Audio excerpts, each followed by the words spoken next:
Hey everyone, today we're going to give you 10 tips for cruising that you probably, maybe, haven't heard before. Come check it out.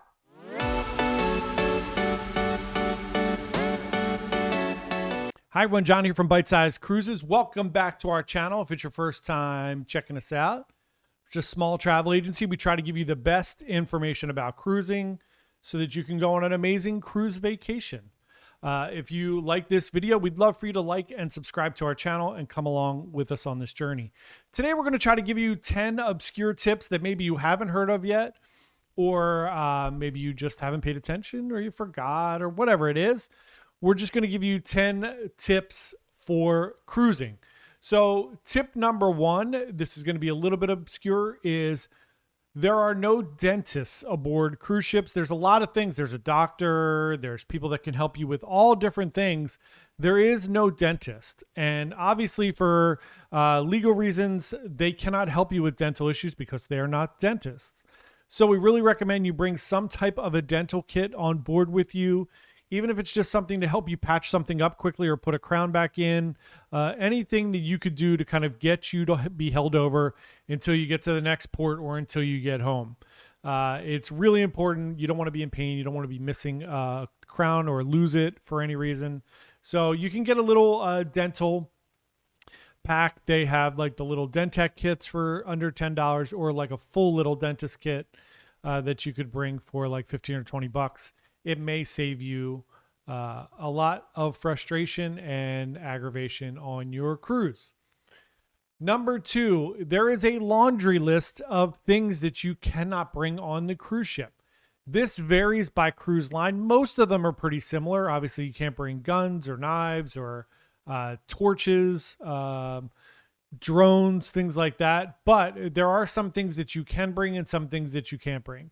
So we really advise you to check it out on each of the different cruise lines and take a look at the things that you can and cannot bring. For example, on Royal Caribbean, you can bring 2 bottles of wine per cabin. You could bring 12 bottles or cans of non-alcoholic beverages like water or soda. On Norwegian or MSC, you cannot do that. So you want to look at different things for different cruise lines and make sure you know exactly what you can and cannot bring on each cruise line. Tip number 3, pack a bag for embarkation day. So one of the things that you'll figure out as you go on your first or many cruises is that as soon as everyone gets on the ship, there's a few things that they do. One, and this one drives me nuts, everyone goes and waits by their room. You can't get into your room till 1, sometimes 2 o'clock on most cruise ships because they're cleaning them, they're getting them ready. For some reason, everybody wants to go to their room right away. I don't know why. You're on an amazing brand new cruise ship that you probably have never seen before. So they're going to go to their room. There are the other 4,000 people on the ship, or however big the ship is, are going to go to the buffet for lunch. So you're going to have a huge crowd of people standing at the doorways waiting to get to their room. The buffet is going to be packed, and then the rest of the people are going to be wandering the ship, just checking it out, getting a lay of the land. So here's my advice. Once you get on the cruise ship, there are tons of things that open up that you could do. The water slides. You could go into the hot tubs. You could hit the pool. What happens is most people don't have their bathing suits with them. So either wear your bathing suit and wear a cover up, or bring a dry bag or a day bag so that you can go do these fun things when everyone else is stuck in the crowds fighting with everybody else. You can go to these great spots that are wide open. If you want to go play mini golf or something fun like that, you'll be ready and prepared to go. Next up, most cruise ships, 99% of cruise ships, do not have self-service laundry. So be aware that if you are, especially if you're going on a longer trip and you don't want to bring enough clothes for 14 days or 15 days, you can absolutely get laundry done. Just be aware that it's going to be an additional cost and you're not going to be able to do that laundry yourself. I know everybody, when they get their stuff out of their bag, they try to unwrinkle them. You can use the Downy spray.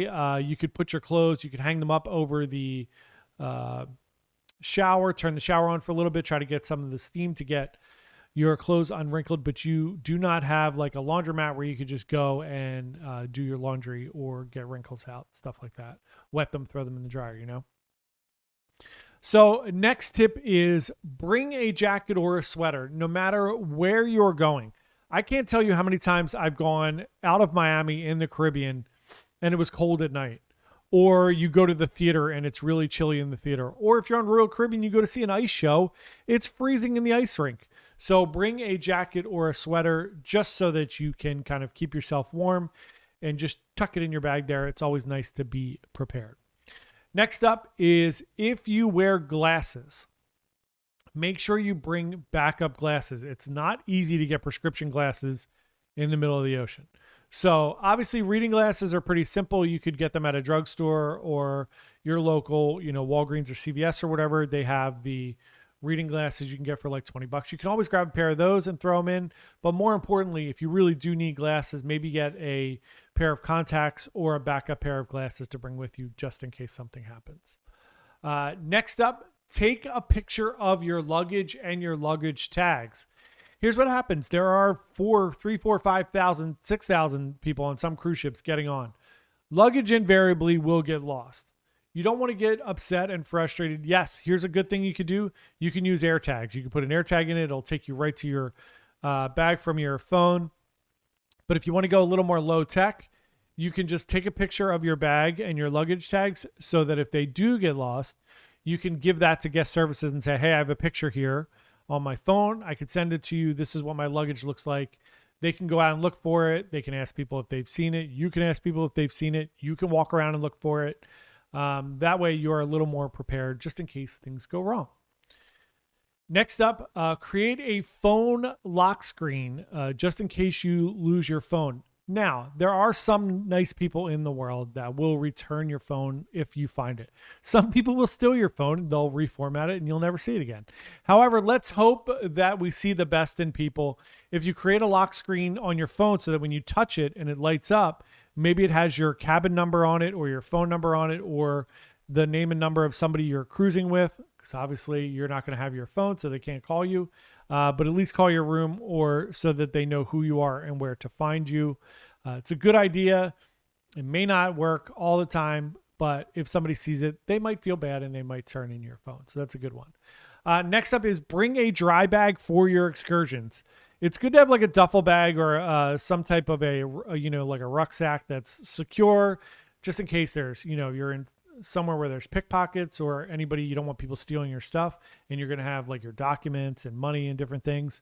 Bring a dry bag as well. If you're going snorkeling or you're going on an excursion, just in case something falls into the water, you don't want to lose, anything that's paper related that's going to get soaking wet. And it's going to ruin anything really that gets in there.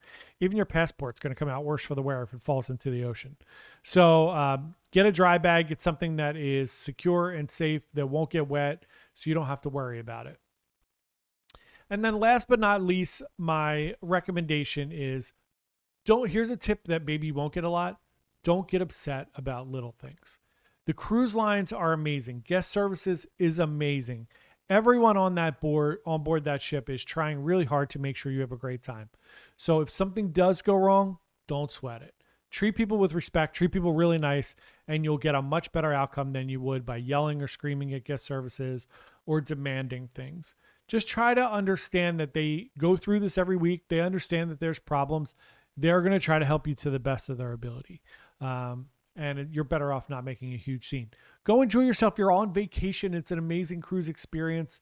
Things will be okay. Thanks, everyone. We hope you had a great time watching this video. Again, if you did, we'd love for you to subscribe and like the video. And come check us out. We'll see you all tomorrow. Have a great day.